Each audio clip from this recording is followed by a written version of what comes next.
वर्षा बंगला, काळी जादू अन टोपली भर लिंबू। महाराष्ट्रात अंधश्रद्धेचं राजकारण। महाराष्ट्रात सध्या अंधश्रद्धेच्या राजकारणाने जोर धरलाय। संजय राऊतांनी केलेले विधान आणि त्यावर रामदास कदमांनी केलेले पलटवार यावरून चर्चेला उधाण आलाय। राज्यात नवं सरकार येऊन 2 महिने झाले तरी मुख्यमंत्री देवेंद्र फडणवीस वर्षा बंगल्यावर राहायला गेलेत असा सवाल करत संजय राऊतांनी काही प्रश्न उपस्थित केले आहेत। त्यावर रामदास कदमांनी उत्तर दिले। रामदास कदम म्हणाले की ज्यावेळी उद्धव ठाकरेंनी मुख्यमंत्री पद सोडून वर्षा बंगला सोडला तेव्हा तिथे टोपलीभर लिंबू सापडले असं एकनाथ शिंदेंनी म्हटलं होतं। काळी जादू काय ते राऊतांनी उद्धव ठाकरेंना विचारायला पाहिजे। काळी जादू काय त्यांना अधिक माहिती, कारण त्याचा अनुभव संजय राऊतांना जास्त असेल, म्हणून त्यांच्या डोक्यात काळी जादूचं आलं असावं असं पलटवार रामदास कदमांनी केलाय।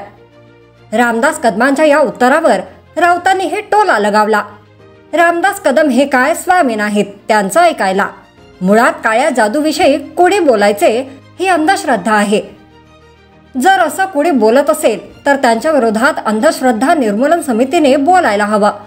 देवेंद्र फडणवीस अजून वर्षा बंगल्यावर राहायला का जात नाहीत याचे उत्तर रामदास कदमांनी द्यावे किंवा एकनाथ शिंदे भाजपा प्रवक्त्यांनी द्यावीत असं संजय राऊतांनी म्हटलं। वर्षा बंगल्यात काय घडवलंय? त्याशिवाय देवेंद्र फडणवीस आणि त्यांचं कुटुंब वर्षा बंगल्यावर राहायला जायला का घाबरते हा साधा प्रश्न आहे। तिथे मिरच्या लिंबू आहेत असं मी काही म्हटलं नाही। वर्षा बंगला हा मुख्यमंत्र्यांचे अधिकृत निवासस्थान आहे। फडणवीस अद्याप बंगल्यात गेले नाही, रात्री तिथे झोपायला जात नाही। तुम्ही कसलं भीताय? तिथे काय घडलंय किंवा याआधी घडवलंय हा महाराष्ट्रातील जनतेसाठी चिंतेचा आणि संशोधनाचा विषय आहे असंही संजय राऊतांनी म्हटलं। दरम्यान मुख्यमंत्री पद आणि वर्षा बंगला ही पद आहे।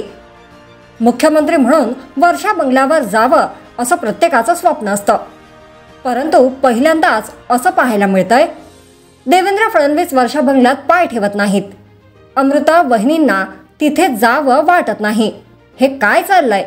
अनामिक भीतीमुळे मुख्यमंत्र्यांचे निवासस्थान बदलायचं चाललंय। हा बंगला पाडून नवीन बांधण्याचा ठरवला आहे।